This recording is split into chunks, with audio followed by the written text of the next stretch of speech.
अहमदाबाद विमान हादसे में विमान को उड़ाने वाले पायलट सुमित सब्रवाल के आखिरी 5 सेकंड की बोल सामने आ गए हैं, जिसमें वो बता रहे हैं कि खतरा बहुत बड़ा है। उन्होंने कहा mayday mayday mayday, no thrust no power going down. यानी कि आखिरी 5 सेकंड में जो बातचीत उन्होंने एटीसी से की, यानी कि एटीसी तक जानकारी पहुंचाने की कोशिश की, उसमें उन्होंने बता दिया था कि खतरा बहुत बड़ा है और अब नहीं बच पाएंगे, क्योंकि प्लेन ऊपर की बजाय नीचे की तरफ जा रहा था। नीचे की तरफ क्यों जा रहा था, ऊपर उड़ान क्यों नहीं भर पाया, क्या वो टेक्निकल स्नैग रहा, ये तो अब जांच में सामने आ पाएगा।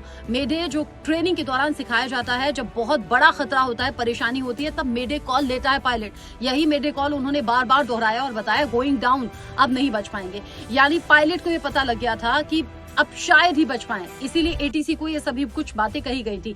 हालांकि जो पावर लगाकर, यानी कि थ्रस्ट के सहारे जो ऊंचाई पर ले जाकर उनकी कोशिश रही कि रिहायशी इलाके में ये विमान क्रैश ना हो, वो कोशिश भी फेल हो गई। यानी कि विमान में किसी तरह की कोई पावर नहीं थी उड़ान भरने के लिए। और अब ब्लैक बॉक्स मिल जाने के बाद ये उम्मीद जताई जा रही है कि सही रीजन मालूम हो पाएगा।